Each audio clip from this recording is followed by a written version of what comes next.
Bismillahirrahmanirrahim.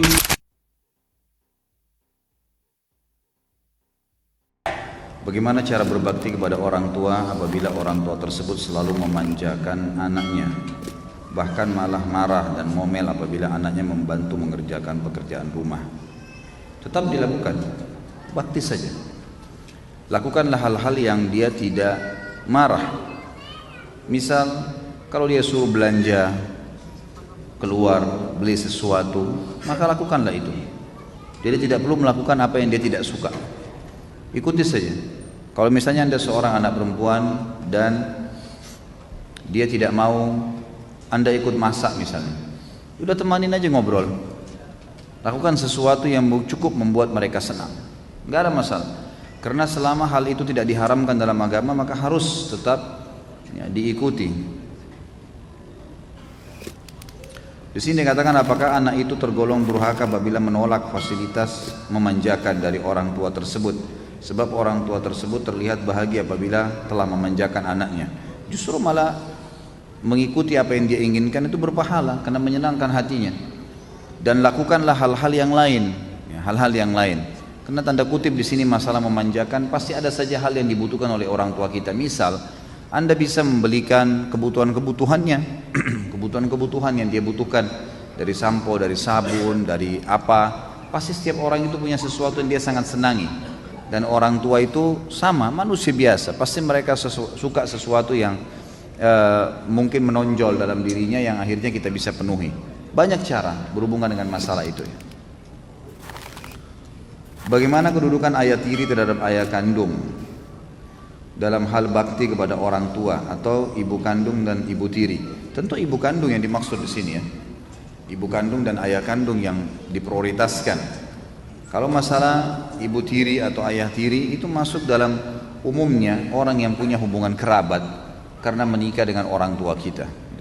Atau kita berbakti kepada mereka, berbuat baik karena memang mereka adalah pasangan orang tua kita. Itu boleh-boleh saja, tapi tidak bisa disamakan antara kedudukan kandung sama tiri. Nggak bisa sama sekali, nggak mungkin ketemu gitu. Ya.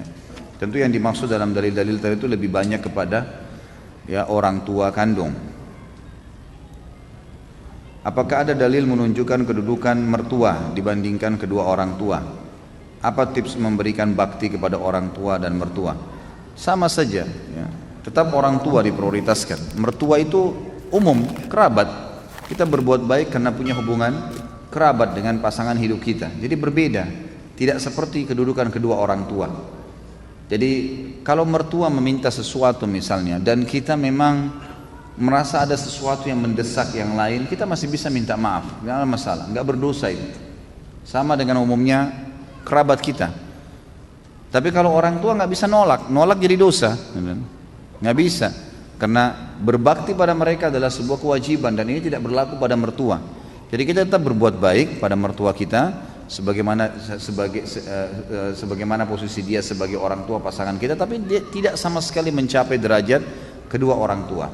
Juga saya ingin titikberatkan di sini teman-teman sekalian, bagi laki-laki kewajiban bakti dengan orang tua nomor 1 sampai dia meninggal dan orang tuanya juga meninggal.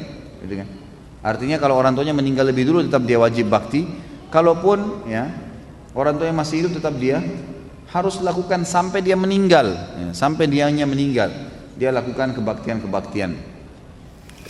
Kalau perempuan berbeda, setelah dia menikah maka diprioritaskan adalah suami, ya, adalah suami. Bakti pada orang tuanya di nomor 2 kan. Memang sudah begitu hukum syar'inya. Maka setiap muslimah harus bisa memahami hukum syar'i ini sehingga dia tidak menahan suaminya untuk berbakti dengan orang tuanya. Dan harus pahamin teman-teman sekalian, cemburu itu harus pada hal yang berbau pelanggaran agama saja. Titik, nggak lebih daripada itu. Jadi tidak benar kalau seorang wanita cemburu dengan mertua perempuannya, cemburu dengan iparnya, saudari daripada suaminya. Itu nggak boleh. Pada tantenya suaminya, ya itu bukan tempatnya untuk cemburu di situ.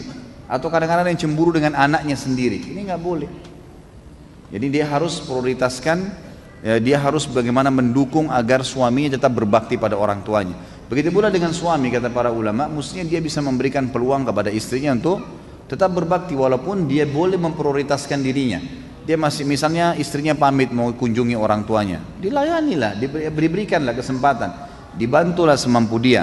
Kalau dia punya hajat mendesak, dia boleh bahasakan, tolong selesaikan ini dulu baru kemudian kamu boleh ke orang tua kamu, itu nggak ada masalah. Tapi harus difahamin poin di sini yang sering terjadi adalah istri menjadi penyebab suaminya tidak berbakti pada orang tuanya. Bahkan ada yang tidak pernah lagi ya mengunjungi orang tuanya hanya karena istrinya selalu mendesak dia, mengatakan tidak ada waktu buat saya saja, apalagi harus ke ibumu, apalagi harus ke ayahmu dan seterusnya. Ini tidak boleh. Atau merasa cemberut, tidak senang kalau mertuanya datang. Bagaimana Ustaz? Kalau mertua saya cerewet, ya itu resiko. Kan itu resiko hidup. Kan itu. Layani, sabar. Kan dia rewel, dia bicara, ya sudah. Yang benar kita sampaikan, maaf tapi seperti ini. Ya, kita jelasin apa adanya dan sabar. Ada orang dicoba di mertuanya, ada orang dicoba di orang tuanya, ada orang dicoba di saudaranya, ada orang dicoba di anaknya, ada yang dicoba di pasangan hidupnya. Dia bersabar, ya, dia bersabar lalui itu. Allah SWT menilai semua dengan pahala insya Allah. Bagaimana sikap terhadap mertua yang ikut tinggal bersama saya? Apakah saya harus apakah sama haknya dengan orang tua? Ini semua sudah saya jawab tadi, jadi tidak sama ya. Kalau masalah mertua Anda tinggal boleh, silahkan, sangat positif saja. Itu termasuk perbuatan yang baik sekali.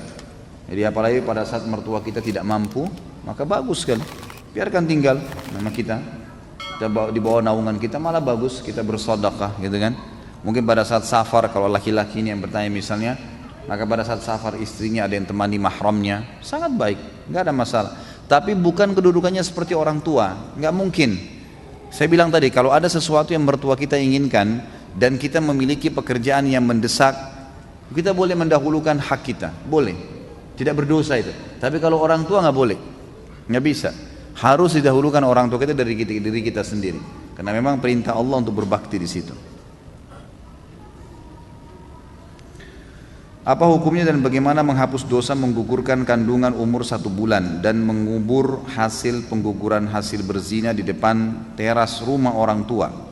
Ini nggak ada hubungannya sama orang tua sebenarnya, tapi ditarik supaya ada hubungannya dengan bahasan. Apa hukumnya dan bagaimana menghapus dosa menggugurkan kandungan umur 1 bulan? Taubat nasuha, dosa besar, nggak boleh semestinya gitu kan. Dan mengubur hasil pengguguran hasil berzina di depan teras rumah orang tuanya. Ya kalau masalah kubur di depan teras itu nggak ada masalah, itu hukum syar'inya di tanah manapun boleh mengubur, kecuali dalam masjid yang tidak boleh gitu kan. Jadi nggak ada masalah soal itu. Tapi di sini masalah menggugurkannya dia harus bertaubat kepada Allah, tidak boleh menggugurkan tanpa ada udzur syar'i.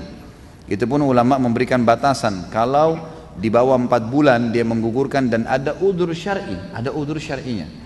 Misal memang perempuan ini kalau hamil lagi dia bisa berbahaya bagi kesehatan, memang sudah terbukti secara medis, itu lain.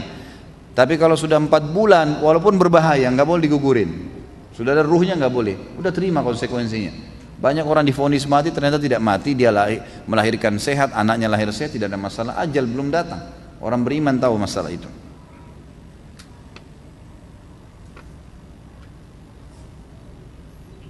Apa hukumnya zina yang dahulu saya lakukan berimbas kepada adik perempuan saya yang sampai sekarang sangat susah mendapatkan jodohnya? Haruskah saya meminta maaf kepada pasangan zina saya dulu yang notabene sekarang bukan siapa-siapa saya lagi? Enggak ada hubungannya, akhi. Enggak ada hubungannya zina kamu sama adik perempuanmu tidak dapat jodoh, sama sekali. Di mana tali benang merahnya nih? Enggak ada hubungannya sama sekali. Anda berbuat dosa sendiri, gitu kan? Nggak ada hubungan. Masalah adik belum ada jodohnya itu rahasia Allah Subhanahu Wa Taala. Nggak ada hubungannya sama sekali. Dan tidak perlu minta maaf dengan pasangan itu. Bertaubat kepada Allah Subhanahu Wa Taala. Kita perlu minta maaf kalau kita berbuat salah. Perzinahan dua-duanya salah dan itu kesalahan kepada Allah Subhanahu Wa Taala. Jadi taubat kepada Allah. Jangan lagi membiarkan syaitan membuka pintu untuk kontek-kontekan lagi. Syaitan akan menunggangi itu supaya kita teringat kenangan-kenangan, akhirnya terbuka lagi pintu zina. Nggak boleh. Wala taqrabuz zina. Jangan dekatin zina. Apa kata ulama tafsir maknanya? Jangan mulai ngobrol, jangan mulai lihat, jangan mulai sesuatu apapun, jangan mulai. Jangan dekatin, nggak usah. Ada SMS masuk jangan dibaca. Emang nggak boleh. Udah tutup dari awal.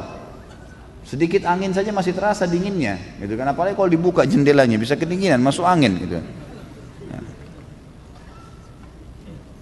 Cara beristiqomah yang benar untuk menghapus dosa berzina.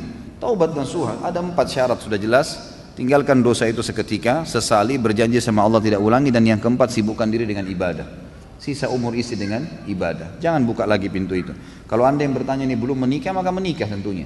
Lampiaskan syahwat anda yang di tempat yang telah Allah halalkan. Maka itu insya Allah sangat baik ya.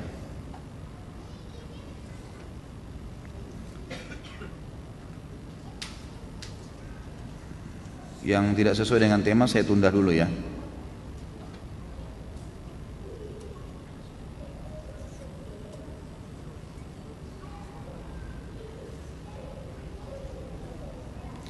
Bagaimana hukumnya jika anak membantu orang tua mengadakan tahlil bagi saudara yang sudah meninggal? Jika anak menolak, orang tua marah dan tersinggung karena tidak menjaga tradisi, sedangkan jika dilakukan Islam tidak menyuruh tahlil, apakah anak itu berdurhaka? Tentu saja ada hadis Nabi yang berbunyi la ta'ata li makhlukin fi ma'siyati khaliq. Tidak ada ketaatan pada orang tua, pada siapapun, pada makhluk, pada hal yang berbau maksiat pada sang pencipta. Itu hadis Nabi SAW. Jadi kalau orang tua kita menyuruh sesuatu yang melanggar agama, tidak boleh kita patuhi. Itu tidak durhaka namanya. Jadi kan perempuan disuruh buka jilbabnya atau dilarang sholat ya, atau melakukan perbuatan-perbuatan bid'ah yang Nabi tidak contohkan, maka itu hak kita untuk menolak. Karena itu haknya Allah Subhanahu wa taala. Allahu a'lam. Yang saya tahu itu tidak, dia jangan juga teriak-teriak, marah-marah, enggak. Sampaikan apa adanya. Suruh saya apa saja ayah, suruh apa saja ibu. Yang penting agama tidak larang atau Rasulullah perintahkan, saya akan lakukan. Apa saja, silakan suruh. Nah, kalau mereka tersinggung, cari ridhonya, memberikan hadiah, minta maaf, nggak apa-apa, gitu kan. Tapi jangan lakukan. Ya, jangan dilakukan. Kalau anda sudah tahu itu tidak pernah ada contoh dari Nabi SAW, saya sarankan jangan dilakukan. Ya.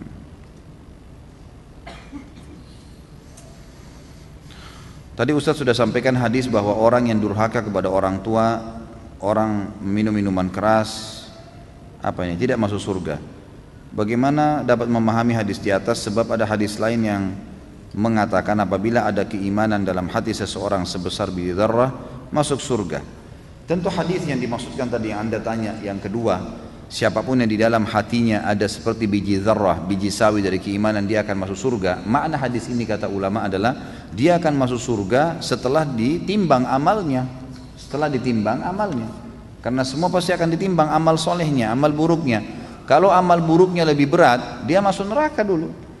Itu sudah jelas, banyak hadis yang menjelaskan masalah itu. Orang-orang akan masuk ke neraka, dibersihkan dosanya dan akan keluar. Dan Nabi SAW mengatakan di dalam hadis yang sahih bahwasanya penghuni orang-orang beriman yang masuk ke neraka dulu dikenal dengan istilah juhannamiyin, orang-orang yang pernah lewat di neraka. Nanti pada saat dosa mereka sudah bersih, dimasukkan ke dalam surga. Dan ahli-ahli surga nanti bisa mengenal mereka kalau ini orang-orang yang pernah lewat di neraka dulu. Jadi memang dilewat ke neraka dulu. Mereka akan dikeluarkan dari neraka setelah dosa-dosanya bersih, karena penyebabnya adalah walaupun orang yang dalam hatinya ada seperti biji sawi dari keimanan. Jadi bukan berarti dia punya iman seperti biji sawi langsung masuk surga tanpa hisab, atau mungkin dihisab pasti lolos karena ada iman seperti biji sawi, bukan itu yang dimaksud ya. Tapi di sini adalah setelah ditimbang amalnya, dan pasti semua orang yang beriman kepada Allah mengucapkan syahadat, 2 kalimat syahadat, dipastikan masuk ke dalam surga selama dia tidak membatalkan syahadatnya itu. Ayah saya sudah meninggal 1 tahun yang lalu. Beliau mendapatkan warisan dari almarhum kakek yang belum dibagikan, sebidang tanah yang masih milik beramai-ramai, milik almarhum ayah, kakak dan adiknya. Saat ini warisan tersebut masih disewakan. Bagaimanakah hukum pembagian uang sewa yang memang jatah atau bagian almarhum ayah saya? Almarhum meninggalkan 2 istri, 1 orang anak laki-laki dan 3 anak perempuan. Bagaimana pembagian sewa untuk para ahli waris dari almarhum ayah saya yang terbaik menurut agama Islam? Tentu ini masalah penting ya. Ada hal-hal yang mendasar bagi orang yang meninggal harus segera dilakukan. Yang pertama, memandikan, mengurus jenazah dan mensolatinya.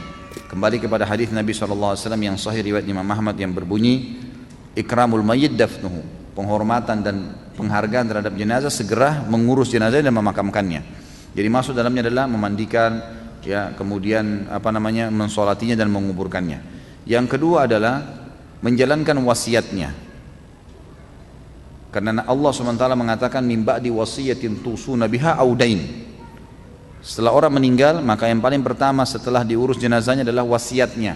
Ada wasiat nggak dia tinggalkan? Misal tanah ini saya wakafin buat pesantren ini misalnya, gitu kan? Yang ketiga membayar utangnya, dan yang keempat ya membagi warisannya. Ini harus dilakukan. Jadi perilaku yang keliru adalah kalau ada orang mati nggak dibagi warisan, itu nggak boleh, teman-teman sekalian. Ini sudah pernah saya jelaskan.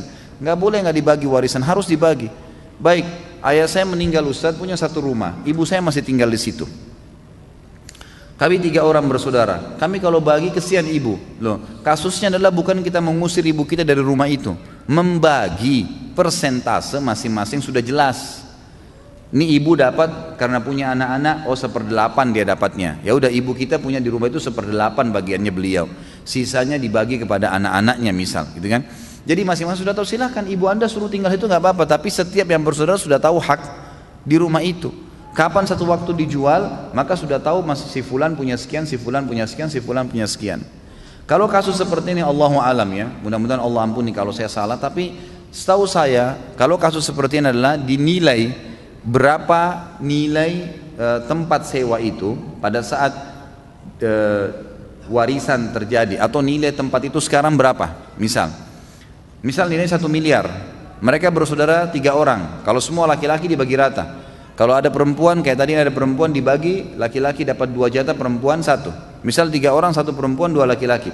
Baik, dibagilah 1 miliar itu menjadi 3, tapi di sini perempuannya, laki-lakinya mendapat 2 bagian, ya, 2 bagian. Setelah dibagi, maka hak warisan si ayah ini itu dibagi kepada ahli warisnya lagi, ya, dibagi kepada ahli warisnya. Anak-anaknya, istrinya dibagiin. Nah, seperti itu Allah alam yang saya tahu. Jadi dibagi dengan cara seperti itu. Saya sudah kasih pernah nomor Ustadz Nizar Jabal, bisa dihubungi lebih lanjut kalau mau tanya masalah warisan. Seorang anak dimarahi orang tua tapi belum tentu si anak salah. Jika si anak membela diri dan orang tua malah semakin marah, apakah si anak ini termasuk durhaka kepada orang tua? Tentu saja membela diri pada batas-batas yang dibolehkan secara syar'i. Dan kalau anda sabar, tenang, tidak malah membantai, itu lebih baik, nggak masalah, gitu kan? Jadi insya Allah sambil kita doakan orang tua kita, karena memang sangat pekah sekali permasalahan orang tua ini. Kita dilarang bilang nggak boleh bilang Allah mengatakan wala taqul lahuma uffin wala tanharhuma. Uff itu gitu. Nanti aja, gitu kan? Ibu ini suka suruh-suruh, ayah ini begini, itu nggak boleh. Begitu aja nggak boleh, apalagi membantahnya, gitu kan? Kalau ada sesuatu memang dalam Islam kita perlu menjelaskan. Pernah saya sebutkan salah satu kaidah hidup yang baik, teman-teman sekalian. Coba diterapkan. Setiap kali dilemparkan pertanyaan kepada kita sedang melakukan satu perbuatan benar atau kita sedang melakukan perbuatan yang salah, jelaskan argumentasi kenapa kita lakukan. Itu penting. Kita pulang masjid, ditanya oleh tetangga, dari mana Pak? Oh dari masjid. Jawab. Jangan bilang, kalau saya bilang dari masjid nanti riya, jadi saya nggak usah jawab. Enggak. Riya itu kan kalau kita ikutin. Kalau syaitan bisikin tuh kamu dipuji, kita nggak hiraukan. Seperti orang lagi tawarin barang, mau kaca mobil kita nggak buka, udah dia akan berlalu kok. Riya itu kalau kita lemah, emang kita sengaja, iya ini kita mau dipuji, itu lain. Kalau enggak. Tapi menjelaskan, ya saya dari masjid, udah sudah selesai. Karena sudah ada pertanyaan yang dilemparkan. Harus kita jelaskan kenapa kita lakukan, gitu kan? Kamu mau kemana? Kita mau ke taklim. Saya mau ke pengajian. Nggak ada urus riya, kecuali memang sengaja kita mau dipuji-puji. Kita jelasin kok argumentasinya. Jangan sampai kita meninggalkan satu perbuatan ibadah. Mungkin dengan kita jelaskan ke dia jadi ingin juga ikut pengajian. Pengajian di mana ya? Pengajian di sana, bahasanya tentang ini. Ayo ikut yuk. Mungkin dia ikut. Allahu a'lam, kita nggak tahu. Kan gitu. Sama kalau kita berbuat buruk, hukum Islam kita harus minta maaf. Berbuat salah, maafin saya, kita minta maaf. Kemudian perlu menjelaskan argumentasi kenapa kita lakukan. Saya lakukan waktu itu betul-betul karena ini, gitu. Tapi saya salah, saya tidak akan ulangi insya Allah, gitu kan? Jadi menjelaskan alasan kenapa kita lakukan itu akan membuat orang yang sedang kita langgar apa yang dia tidak senangin itu akan mengetahui, penyebabnya karena ini rupanya. Ambil makanan itu karena saya lapar sekali, saya nggak ada makanan lagi, jadi saya ambil. Tapi saya salah, saya minta maaf, misal, gitu kan? Jadi perlu menjelaskan masalah. Jadi orang tua kita perlu jelasin. Kalau emang kita benar, dan benarnya ini harus tahu gambarannya benar adalah tolok ukurnya agama, bukan ego pribadi. Ya, bukan ego pribadi. Kalau hanya sekitar urusan duniawi, misal orang tua kita mau kita masuk ke kedokteran, kita maunya jurusan lain, ya udah ikutilah orang tua. Itu nggak masalah. Niat bakti sekalian, insya Allah diberkahi itu sama Allah. Ini urusan dunia. Kalau karena ini misalnya anda dimarahi karena tidak mau ikut sama orang tua, ya anda salah lah, durhaka sama orang tua. Kenapa harus tidak diikutin? Ya, kecuali kita mau sholat berjamaah di masjid nih, jelas wajib azan, ditahan sama orang tua, nggak usah sholat di rumah aja, nggak boleh. Ini ayah, ini ibu, Allah yang perintahin, maaf, habis sholat saya kerjakan apa saja yang diminta, nggak apa-apa. Kalau haknya Allah didahulukan, gitu kan? Saya pernah jelaskan, haknya Allah ada wajib, ada sunnah. Haknya makhluk ada wajib, ada sunnah. Haknya Allah wajib, misal sholat 5 waktu. Kalau ketemu antara hak wajibnya Allah dengan hak wajibnya makhluk, hak wajib makhluk adalah bakti dengan orang tua misalnya, gitu kan? Suami minta tolong dari istrinya, hak wajib makhluk, tapi bertemu dengan hak wajibnya Allah, didahulukan haknya Allah. Sholat dulu baru layani mereka. Tapi kalau ketemu antara hak sunnahnya Allah dengan hak wajibnya makhluk, didahulukan hak wajibnya makhluk. Kita lagi sholat sunnah, lalu orang tua kita atau suami ngajak berhubungan biologis, ya batal puasa sunnahnya. Kita lagi sholat sunnah, dipanggil orang tua, nak batalin sholat sunnahnya. Jawab dulu panggilan mereka, karena wajib. Haknya Allah sunnah ketemu dengan hak wajibnya makhluk. Kalau ketemu antara hak sunnahnya Allah dengan hak sunnahnya makhluk, haknya Allah didahulukan, gitu kan? Jadi perlu difahamin kaidah-kaidah seperti itu. Jadi insya Allah kita coba ya lihat dengan kacamata agama. Apakah memang dalam agama ini saya benar, haknya Allah yang wajib, sehingga saya tidak perlu bakti sama, saya tidak perlu dahulukan pendapat orang tua saya, atau ini cuma sekedar opsi pilihan-pilihan sunnah yang memang semestinya kita bisa toleransi. Bahkan pernah terjadi di Saudi, ada seorang wanita, ini kisah nyata terjadi. Jadi dia disuruh nikah oleh orang tuanya dengan seorang laki-laki. Laki-laki ini rupanya tidak terlalu faham agama, tapi orang tuanya suka, akhlaknya laki-laki ini baik, santun, ramah, dari keluarga baik-baik, tapi dia masih merokok. Kadang-kadang ada kesalahan-kesalahan yang dia lakukan yang memang menonjol sebenarnya dalam agama, tapi orang tuanya mau sekali dia lakukan. Maka anak perempuan ini mengatakan, saya terima lamaran laki-laki itu karena orang tua saya. Subhanallah, selama 3 bulan menikah, didakwain suaminya dengan santun, dengan baik. Suaminya tiba-tiba berubah, ninggalin rokok, sholat berjamaah di masjid karena pengaruh dari istrinya. Dan ulama mengatakan, menanggapi kisah ini karena terjadi, ini karena baktinya pada orang tuanya. Allah berkahi. Bukan mustahil. Orang tua itu subhanallah menjadi penyebab, walaupun mereka kafir loh ya, mereka kafir, kita bakti menjadi penyebab rahmatnya Allah turun kepada kita. Apalagi kalau dia muslim. Jadi kita harus maksimalin itu ya. Sebagaimana azab disegerakan apabila durhaka, apakah balasan terhadap kebaikan juga segera atas kebaikan bakti kepada orang tua? Saya tidak pernah tahu ada dalil masalah itu ya. Misal kita berikan hadiah orang tua langsung Allah balas juga langsung seketika, Allahu alam. Itu tidak pernah ada dalil yang khusus menjelaskan masalah itu sebagaimana azab tadi disegerakan. Tapi insya Allah kita berharap Allah itu zat yang akramal akramin. Tahu artinya apa itu? Orang Arab itu kalau suka sekali memberi namanya karim ya. Orang yang tidak menolak, selalu memberi namanya orang karim, gitu kan? Allah itu salah satu sifatnya adalah akramul akramin, yang tidak pernah menolak siapapun yang minta, dan paling tahu bagaimana membalas kebaikan atau kepatuhan hambanya. Allah lebih tahu. Enggak usah khawatir tentang masalah itu. Insya Allah Allah akan kasih yang terbaik. Ana baru baca artikel mengenai perawi hadis-hadis sahih. Kata seorang tokoh, bahkan perawinya ada yang Syiah, Rafidhah. Bagaimana hal tersebut? Apakah Rasulullah SAW pernah bermubahalah dengan siapa? Artikel mengenai apa ini? Ya. Yang dimaksud mengenai apa? Perawi hadis-hadis sahih. Kata seorang tokoh bahwa perawinya ada yang Syiah. Bagaimana hal tersebut? Saya tidak tahu hadisnya yang mana. Saya juga tidak tahu orang ini, mungkin keterbatasan ilmu saya, Allahu alam. Tapi kalau ulama hadis mensahihkannya, maka berarti itu pasti ada pertimbangan ulama hadis. Saya bukan ahlinya untuk menilai hadis itu sahih atau tidak gitu. Tapi kita kembali kepada orang-orang yang sudah bidangnya di situ.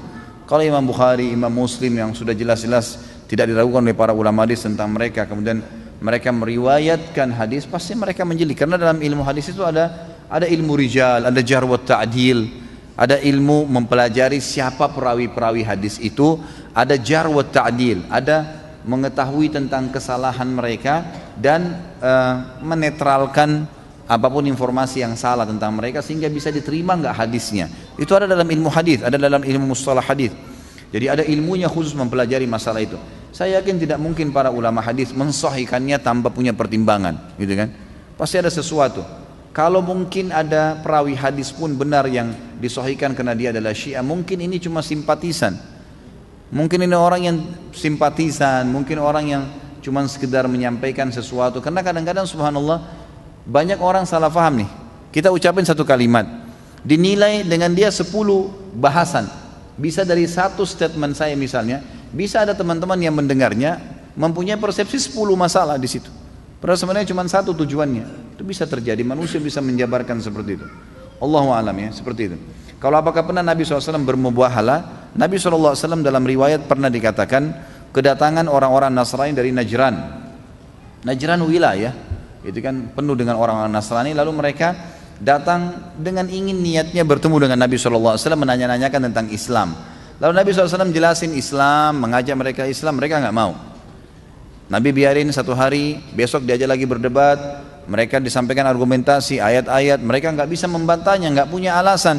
Kemudian mereka masih menolak Islam. Hari ketiga, terus begitu, akhirnya hari keempat dikatakan dalam riwayat Sahih Nabi SAW mengajak mereka bermubahala. Mubahala itu mengajak orang yang non muslim ini untuk mendatang, siapa yang benar siapa yang salah nih.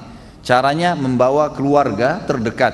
Waktu itu Nabi SAW menggendong Hasan dan Husain radhiyallahu anhuma, dan di belakang beliau ada Fatimah radhiyallahu anha. Pada saat itu Nabi SAW menantang mereka orang-orang Nasrani dan Najran untuk bermubahalah. Ayo kita kumpul, kalian juga mendatangkan kerabat-kerabat kalian, lalu kita minta kepada Allah, kalau siapa yang benar diselamatkan, siapa yang salah dikena laknatnya Allah. Maka orang-orang Nasrani Najran menolak pada saat itu, mereka tidak mau.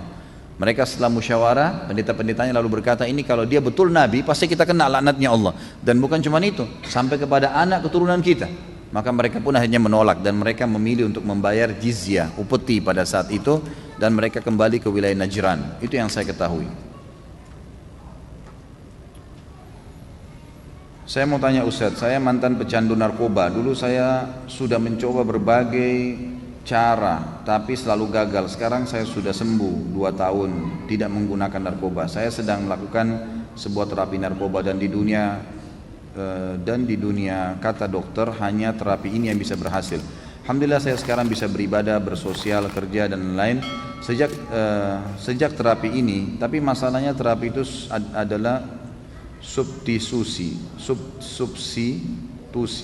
atau pengganti dengan narkoba. Jadi di dalamnya masih ada unsur narkobanya, tapi tidak banyak. Apa hukumnya Ustaz? Terus ibadah yang saya lakukan selama ini bagaimana? Mohon petunjuknya Ustaz. Karena dari pengalaman teman-teman saya yang lepas terapi tapi belum kelar, belum selesai, kebanyakan jatuh lagi ke narkoba. Saya takut untuk lepas sebelum terapinya selesai, karena semua diawasi oleh dokter, karena kita kelar terapinya. Terima kasih. Saya kembalikan kepada hadis Nabi, saudaraku. Hadis Nabi SAW yang berbunyi, Allah tidak menjadikan kesembuhan kalian pada hal yang diharamkan. Hadisnya begitu ya. Artinya begini, kalau ada dokter yang mengatakan seperti kalimat tadi, dan dia mengatakan tidak ada terapi lain kecuali ini, Allahu a'lam. Saya pribadi, saya berbicara di alam dai, saya melihat ini keliru. Jadi tidak ada kata-kata tidak mungkin kalau orang mau bertaubat meninggalkannya. Jadi jangan terjerumus menyelamatkan diri dari sihir dengan sihir lagi. Jangan terjerumus meninggalkan khamar, misalnya minuman keras, dengan mencincipinya dengan cara bertahap meninggalkannya. Bukan begitu dalam Islam. Taubat itu kan syaratnya harus meninggalkan seketika, menyesali dan berjanji sama Allah tidak mengulangi, lalu menyibukkan diri dengan amal saleh. Lalu kalau Anda tanya apa solusinya Ustaz? Banyak sekali solusi. Dari sisi ibadah, yang pertama Anda lakukan adalah berdoa kepada Allah SWT. Sujud, sebentar malam tahajud, sujud dengan tulus kepada Allah. Ya Allah, sebagaimana dulu saya sudah melakukan pelanggaran ini, saya bertobat padamu. Ya Allah, mudahkan hambamu ini untuk selamat darinya, tanpa ada kecanduan lagi dengan semua ini. Itu misal. Ini secara spiritual, berdoa kepada Allah SWT. Kemudian juga Anda boleh menggunakan hal-hal yang dihalalkan dalam agama, seperti mengkonsumsi habbatus sauda, ya, jintan hitam, yang kata Nabi SAW obat untuk semua penyakit kecuali kematian. Boleh mengkonsumsi madu yang sering dibuat jus misalnya, yang madu itu asli. Kemudian juga boleh menggunakan hal yang haram, di halal misalnya meminum air zam-zam, gitu kan, sambil berdoa kepada Allah SWT. Mudah-mudahan insya Allah bisa. Saya sangat yakin itu, kalau saya pribadi sangat yakin. Itu dari sisi spiritualnya. Dari sisi yang lainnya, sisi kehidupan sosial secara manusiawi, pertama, jauhi semua fasilitas yang mengingatkan pada narkoba itu, karena itu akan menjadi penyebab, pemicu. Teman-teman lah, fasilitasnya lah, foto-foto lah, apalah semuanya, gitu kan. Jadi kita harus itu. Yang kedua, perkaya informasi tambahan dengan membaca, dengan melihat bahayanya narkoba itu. Terus kita bubuhi diri kita dengan menonton, melihat cuplikan yang berbahaya, atau membaca sesuatu yang berbahaya tentang masalah itu. Nanti kita akan tinggalkan insya Allah. Dari dua sisi ini, mudah-mudahan saya berharap Allah mudahkan Anda untuk bisa meninggalkannya. Karena saya tidak menemukan celah membolehkan itu, sementara Nabi mengatakan Allah tidak jadikan kesembuhan kalian pada hal yang diharamkan. Ya. Tentu kita berdoa untuk saudara kita ini dan seluruh muslimin agar diselamatkan dari kesalahan-kesalahan yang pernah dilakukan dan diterima taubatnya insya Allah. Bolehkah kita berbohong kepada orang tua dengan tujuan agar orang tua kita tidak cemas dengan keadaan kita? Nggak boleh. Dari mana pintu celah boleh berdusta ini? Nggak boleh, akhi. Yang nggak boleh ukhti berdusta apapun alasannya. Kata Nabi SAW, ucapkan kebenaran walaupun di depan mata kalian kehancuran, dan tinggalkan kedustaan walaupun di depan mata kalian keberhasilan. Tidak boleh. Sifat orang munafik, kalau dia berkata dia berdusta, tidak boleh. Kata Nabi SAW dalam hadis lain, ucapkan kebenaran walaupun pahit, sampaikan apa adanya. Kalau masalah cemas, jangan cemas. Ibu, ayah, saya alhamdulillah baik-baik saja, saya sebentar lagi balik, saya sebentar begini, jelaskan apa adanya. Insya Allah tidak ada masalah, gitu kan. Tapi jangan berdusta, karena dusta tidak boleh dalam Islam.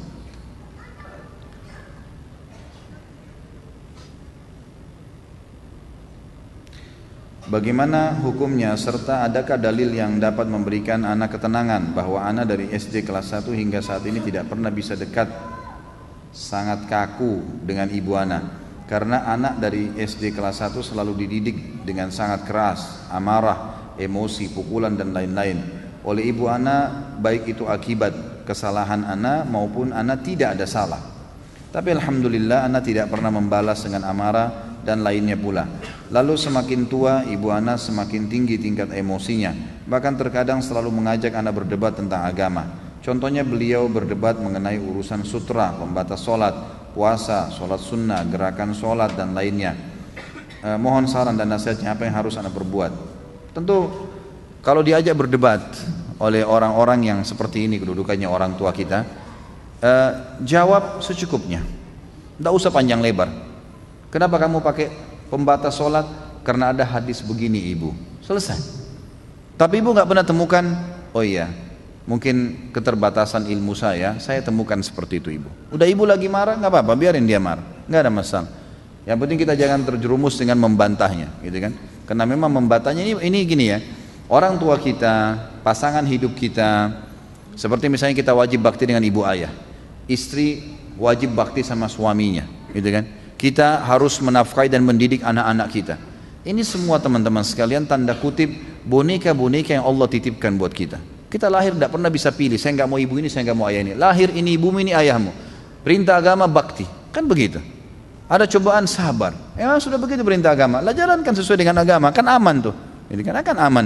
Kalau beliau berdebat pada sesuatu, insya Allah ya, seemosi apapun orang, kalau kita cara menghadapi orang emosional adalah banyak diam.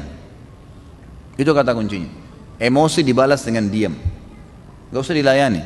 Karena Allah mengatakan dalam Al-Quran, A'udzubillahi minasyaitonirrajim, wa idza khatabahumul jahiluna qalu salama. Kalau diajak bicara dengan orang yang jahil, kata ulama makna tafsirnya, kalau orang jahil adalah orang yang emosional, orang yang tidak punya ilmu, gitu kan? Orang yang merasa lebih pintar, sok pintar. Ini semua adalah orang yang jahil masuk di dalamnya. Maka mereka berkata salama, artinya ya sudahlah, sabar, diamin aja. Karena nggak ada gunanya gitu, ya, tidak ada gunanya. Jadi memang kita apa adanya, jelaskan apa adanya secukupnya dan jangan terlalu dilayanin, seperti itu kurang lebih.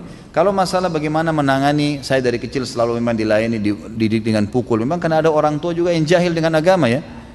Maka jangan membuat itu menjadi senjata syaitan, membuat kita dendam. Jangan, agama meluru kita berbakti. Orang kalau ghibah kita, bukan kita balas dengan ghibah. Orang tua kita pukul dulu, bukan kita balas dengan keburukan juga. Kita sedang menjalankan perintah agama. Perintah agama adalah kita berbakti. Udah tetap berbakti. Insya Allah satu waktu Allah lunakkan hati ibu anda. Insya Allah dengan izin Allah dia bisa berubah. Bukan mustahil.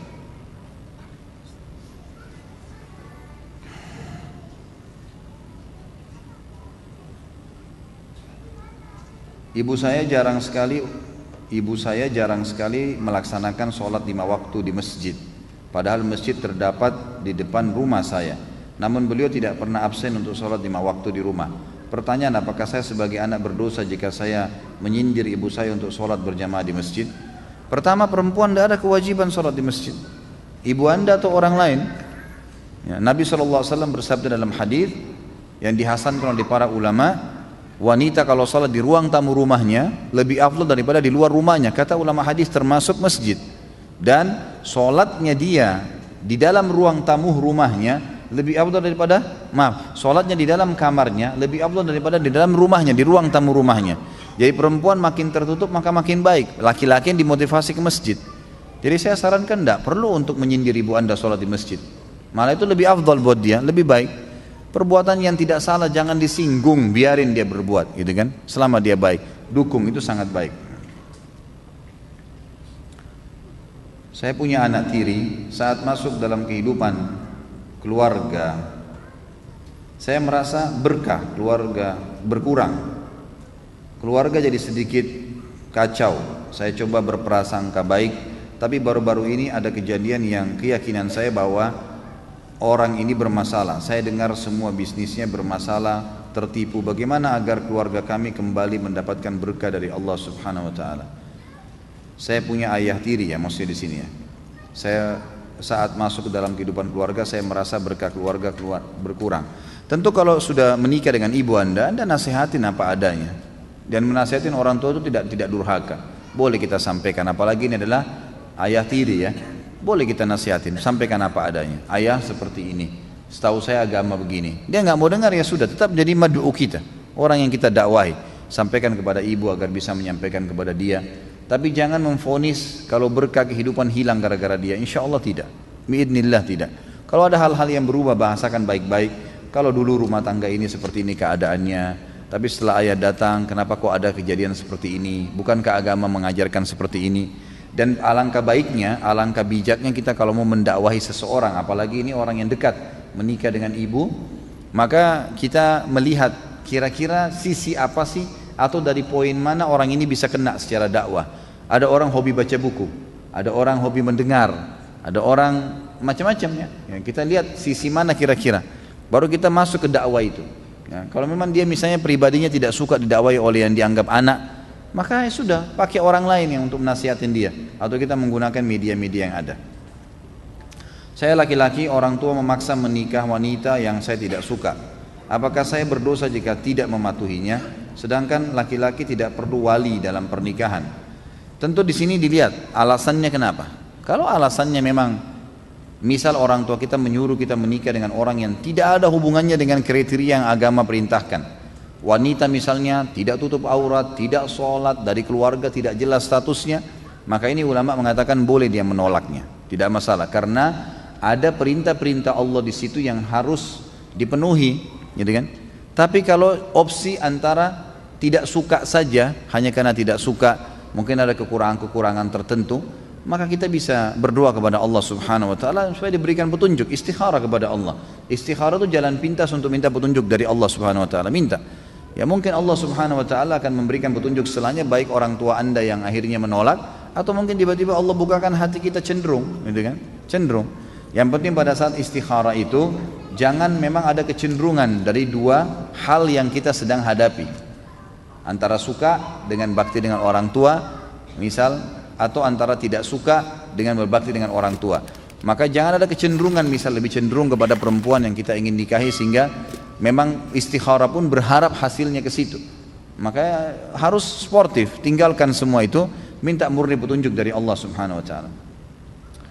Saya bekerja di kantor pemerintah khusus perizinan perusahaan. Ada perusahaan bir akan membuka usaha, izinnya lengkap dan layak mendapat izin usaha. Bagaimana saya bersikap? Karena memang perusahaan bir ini memenuhi syarat, tapi saya takut dosa. Ya jangan dipenuhi, nggak boleh. Kalau anda tanda tanganin berarti anda punya andil di situ. Ya, jadi memang sebaiknya jangan. Jawabannya begitu. Tidak mungkin saya bilang nggak apa-apa tanda tanganin aja. Ya, tidak mungkin haram. Saya tanggung jawab hari kiamat. Tidak mungkin. Kan itu. Haram dalam agama Islam. Tidak boleh. Dan anda tanda tanganin konsekuensinya berarti anda punya andil di situ. Maka jangan dilakukan. Saran saya begitu. Jangan cuma karena dia layak dapat izin. Semua bisa layak dapat izin. Tempat persinahan pun layak. Dia penuhi semua surat-surat bisa. Tapi Allah haramkan gimana? Nggak mungkin ya. Ayah dan ibu cerai saat umur 5 tahun. Saat saya umur 5 tahun. Ayah nikah lagi dan punya 3 anak perempuan. Ibu nikah lagi dan punya 1 anak perempuan. Mana yang lebih utama bagi saya untuk berbakti? Mana yang lebih dekat sanatnya? Mungkin maksudnya jalur nasab ini, bukan sanat. Sanat itu untuk hadis ya. Mana yang lebih dekat jalur nasabnya dengan saya maksudnya mungkin ya. Yang dimaksud di sini yang anak-anak maksudnya saudara ya. Maka dua-duanya posisi di dalam agama kita, saudara dari ayah dan saudara dari ibu sama kedudukannya. Yang lebih tinggi dari mereka kalau seayah sama seibu, gitu kan? Jadi kalau saudara dari ibu nikah sama laki-laki lain punya anak, saudara dari ayah karena ayah nikah lagi sama perempuan lain, ini sama saja posisi kedudukan mereka. Jadi sama-sama kita berbuat baik insya Allah. Jika orang tua sudah lanjut usia, memiliki 4 orang anak, ketiga anaknya merantau jauh, maka tinggal 1 orang anak pertama yang paling tua di dekatnya. Walaupun dekat, sang anak pertama tidak bisa merawat langsung karena pekerjaan dan keluarga, maka sang anak berinisiatif membayar orang lain untuk merawat beliau. Apakah dalam hal ini sang anak pertama durhaka kepada orang tua karena tidak mau merawat langsung? Bagaimana dengan anak-anak lain yang merantau, termasuk durhakakah? Anak pertama ini adalah ayah saya yang saat ini sedang sakit persis sama dengan yang diderita oleh ibunya atau nenek saya. Mohon didoakan semoga dimaafkan dan diangkat penyakitnya. Tentu saja tidak berdosa. Membayar orang lain tidak masalah. Termasuk bentuk bakti, dia mau bayar gitu kan. Karena dia kerja maka dia bayar orang lain untuk merawat orang tuanya boleh. Tapi jangan dia niatkan memang membuang orang tuanya. Misal dia masukkan ke pantai jompo, dia nggak mau urus lagi. Seperti kehidupan di Amerika sekarang begitu ya. Itu luar biasa. Saya dapat informasi kalau anak-anak kan begitu balik tamat SMA misalnya disuruh kerja, udah kerja, mereka kerja sendiri sambil kuliah, udah punya hasil. Orang tuanya itu kalau sudah tua maka mereka kena punya hasil dimasukkan pantai jompo, dia bayar. Dia nggak pernah tahu. Bahkan kadang-kadang ada orang tua yang meninggal di telepon anaknya, orang tua kamu meninggal. Baik, berapa biaya pemakamannya, dia kirim ditransfer, orang tua yang disuruh kubur. Nah ini lain ini. Tapi kalau dia di rumah, orang tuanya di rumah, dia nggak bisa rawat karena dia juga harus cari nafkah, dia laki-laki. Tapi dia bayar seorang perawat misalnya, kalau laki-laki misalnya, itu nggak ada masalah. Dan tetap dia berusaha mencari pahala dari orang tuanya tadi. Apa saja yang dia bisa lakukan, coba dia lakukan itu. Dan kedua anaknya juga yang merantau itu tidak durhaka kalau merantau. Kecuali orang tuanya minta, kembali ke sini nak, saya mau kamu di sebelah saya misalnya, nah itu lebih baik dia pilih. Tapi kalau orang tuanya diizinkan, minta didoakan, kemudian dia penuhi kebutuhannya, dia ikut bantu kakaknya yang anak pertama itu, dibantu dengan biaya-biaya untuk membiayai orang tuanya, itu hal yang baik saja.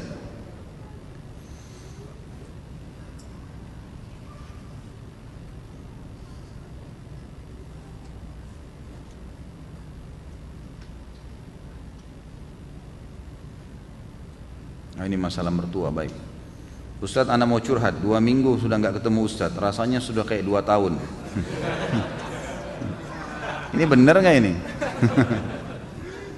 Anak jika pulang kantor jam 5, anak nggak langsung pulang karena macet perjalanan ke rumah, dan anak menunggu sholat maghrib dan isya berjamaah karena saya tidak mau tertinggal fadilah sholat berjamaah. Bahkan kalau malam Rabu seperti ini anak datang ke kajian Ustadz Khalid di Blok M. Namun setiap pulang anak selalu ditegur mertua. Pulang selalu malam-malam, kamu kan bukan bujang lagi, sudah punya anak. Apa yang harus saya lakukan Ustadz? Anak sudah menjelaskan alasannya pulang malam, namun mengingat saya masih tinggal bersama mertua dengan lingkungan keluarga yang belum sunnah. Apakah mertua termasuk orang tua saya juga yang bila melawannya termasuk durhaka? tentu jangan digunakan bahasa melawan. Tetap jelaskan baik-baik gitu kan. Dan saran saya di dalam masalah rumah tangga, saya sering bahasakan ini, dan Anda boleh kembali ke ceramah saya manajemen rumah tangga Islami. Usahakan kalau bisa jangan tinggal sama mertua. Emang termasuk sama orang tua kita juga. Kalau saya tinggal sama orang tua saya, berarti istri saya akan tinggal sama mertuanya gitu kan. Ibu saya kalau mau nata pasang gorden warna coklat di sana, istri saya pengen warna pink misalnya, ini jadi bentrok ini. Mereka juga punya keinginan masing-masing gitu kan.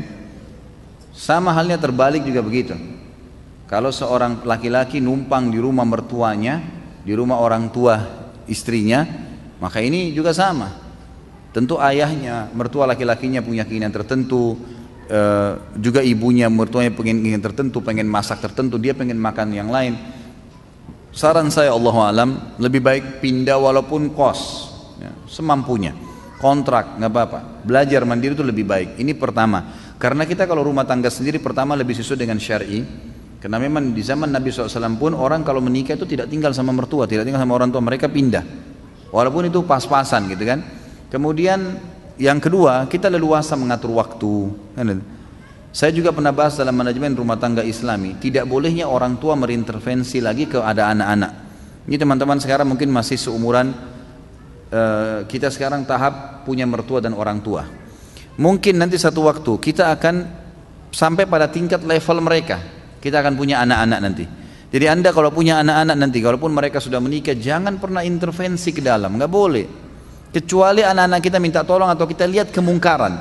Tapi kalau ada perempuan sengaja datang atau laki-laki sengaja sebagai orang tua atau mertua datang, kamu masain apa anak saya hari ini, kamu kenapa begini, rumahmu kenapa begini, ini nggak boleh dalam Islam, haram. Nggak boleh, diharamkan. Ulama mengatakan haram hukumnya orang tua yang sengaja datang ke rumah anaknya lalu mengatur-ngatur rumahnya, nggak boleh, padahal itu orang tuanya. Nggak boleh dia, gimana caranya? Rumah tangganya orang nggak boleh lagi dicampur, kecuali kita lihat kemungkaran, salah, emang begitu. Pernah ada terjadi malah mertua datang ke rumah anak mantunya mau kerja, dilarang kerja, nggak boleh kerja kamu hari ini. Ini aneh, kenapa nggak boleh kerja ibu? Wah, pokoknya nggak boleh kerja, gitu kan? Hari ini di rumah saja. Gantian sama istri melihat anak-anak, nggak bisa ini, gimana caranya? Cari nafkah wajib, Allah yang wajibkan, ketemu haknya Allah yang wajib dengan, apalagi ini mertua kedudukannya bukan seperti orang tua. Orang tua aja nggak boleh diikutin kalau melanggar, mencari nafkah wajib, harus kewajiban gitu kan, Allah bebankan itu. Maka harus kita faham masalah-masalah seperti ini. Saran saya yang pertama adalah coba kalau bisa pindah tempat. Dengan santun tentunya, jangan memahami bahwasanya harus langsung spontanitas segala, tidak. Bahasakan baik-baik, ajak istri, komunikasi baik-baik, supaya bisa nggak kalau kita rumah tangga sendiri, saya ingin lihat kamu masak sendiri, saya ingin lihat kamu tata rumah sendiri, dibahasakan baik-baik insya Allah. Kemudian juga bahasakan baik sama mertua, terima kasih saya sudah numpang selama berapa waktu di sini, saya bisa nggak mau mandiri insya Allah. Bukan saya bisa ya, saya akan mandiri, langsung dibahasakan to the point, saya akan mandiri biar saya juga merasa bisa ya berkorban buat buat istri saya dan seterusnya gitu kan. Jadi seperti itu yang kita lakukan, Allah alam. Kalau tetap masih tinggal kemudian posisinya seperti ini, jelaskan apa adanya argumentasinya, karena memang saya ikut pengajian dulu dan saya merasa ada ketenangan.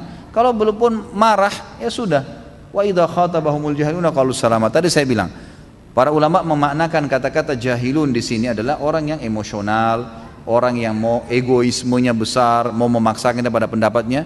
Qalu salama, ya udah diam aja, udah dia ngomongnya, udah selesai, udah begitu saja. Saya tahu seorang ikhwah, mertuanya setiap datang pasti ngoceh, ribut di rumahnya. Yang dia lakukan adalah diam. Udah selesai ibu, alhamdulillah, udah dia berdiri. Akhirnya mertuanya malu sendiri gitu kan.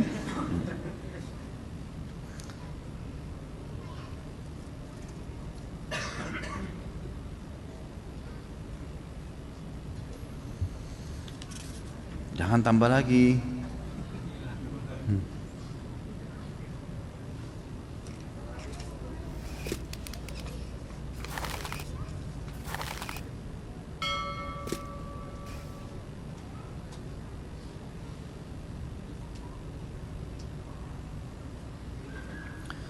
Ustaz, saya bekerja di bank konvensional, ibu saya bekerja di koperasi simpan pinjam. Alhamdulillah saat ini saya telah bekerja.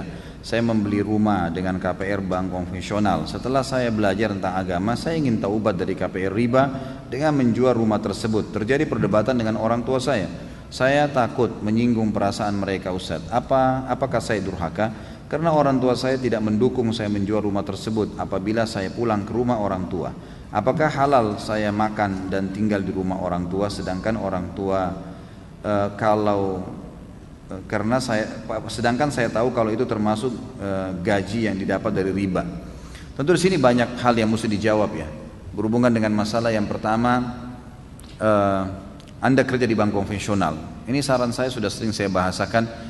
Ini riba, saudaraku, dan riba tidak boleh. Ini kita akan bahas pada pasal setelahnya nanti ya. Nanti pertemuan akan datang kita akan bahas khusus masalah makan riba, bagian dari dosa besar. Ini nggak boleh ditoleransi dan tidak boleh bermain-main masalah ini.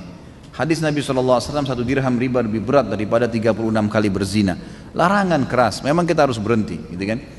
Masalah kasus bekerja atau tidak bekerja di bank konvensional dan kita pernah KPR, hukumnya kalau kita sudah taubat, ulama mengatakan boleh melanjutkan KPR tersebut tapi setelah taubat kepada Allah dengan tidak membuka pintu riba baru. Tidak usah dijual rumahnya, lanjutkan saja semampunya, tapi memang pembayarannya dari uang yang halal, dicari dari uang yang halal. Kalau tidak ada, memang karena saya berhenti kerja dari bank konvensional, saya tidak bisa lagi bayar, rumah itu mau dijual, boleh dijual. Dan ini tidak termasuk dalam durhaka dengan orang tua. Orang tua tidak perlu campur sampai ke situ gitu, ya, karena memang ini masalah haram atau halal, hukumnya Allah Subhanahu Wa Taala. Harusnya memang kalau tidak ada lagi uang yang kita bisa bayar yang halal, sekali lagi ya, jadi kalau kita sudah terlanjur KPR mobil, rumah, riba, taubat kepada Allah, baru tahu hukumnya, maka itu boleh dilanjutkan kata ulama, boleh dilanjutkan, tapi tidak boleh membuka pintu riba baru, diselesaikan. Kalau dia bisa cash, alhamdulillah. Dia nggak bisa cash, dia cicil, dan itu sudah halal, karena Allah mengatakan dalam Al-Quran, dan kalian memiliki apa yang telah berlalu, walakum masalah, semua yang berlalu itu sudah dianggap dimaafkan oleh Allah Subhanahu Wa Taala. Tapi jangan sudah tahu hukumnya lalu sengaja, itu nggak boleh. Itu hukumnya dari awal sudah haram. Allahu a'lam.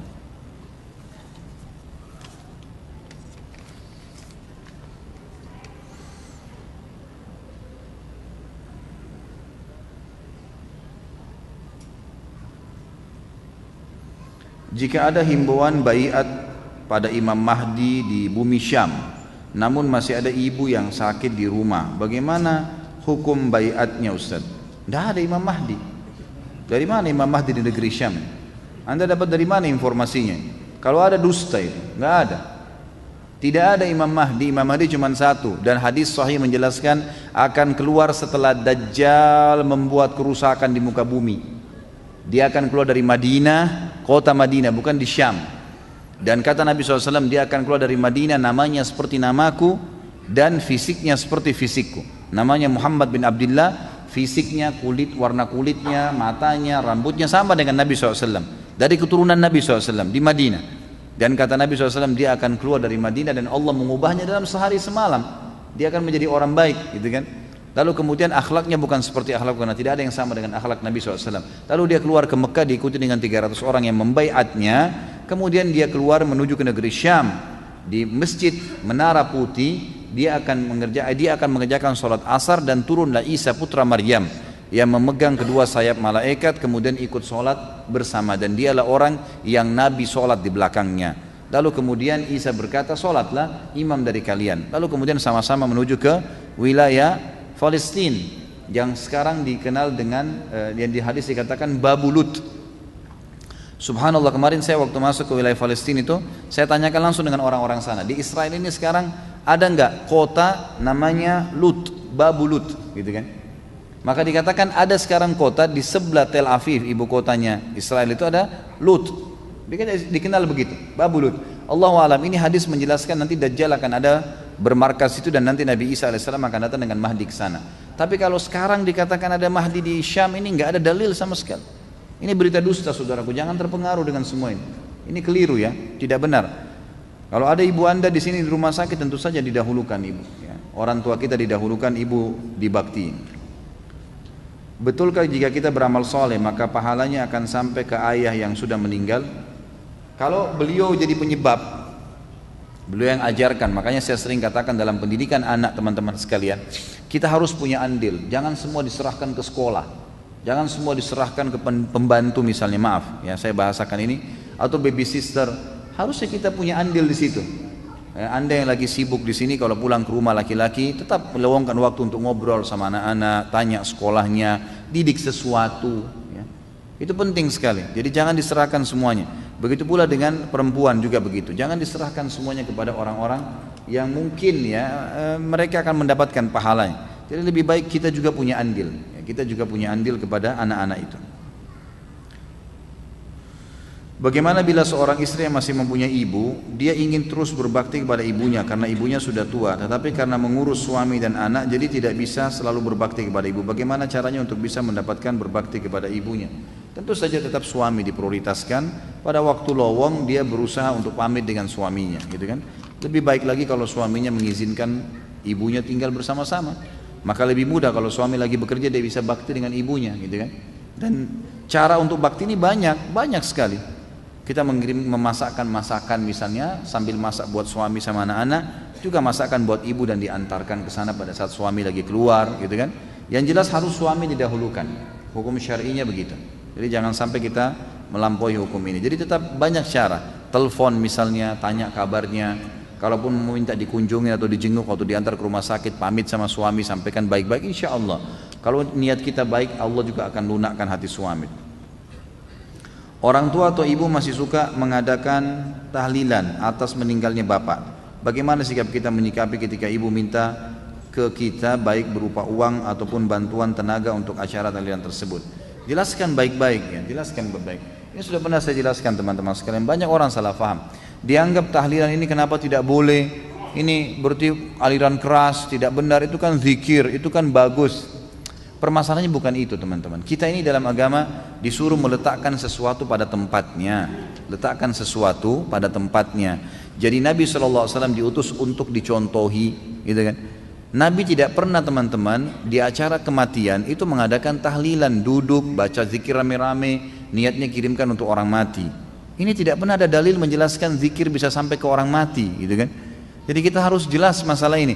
Yang sampai doa, ya kita doakan, istighfar buat mereka, iya silahkan. Tapi kalau secara khusus duduk, manggil orang rame-rame ini yang tidak pernah ada, dijelaskan apa adanya baik-baik.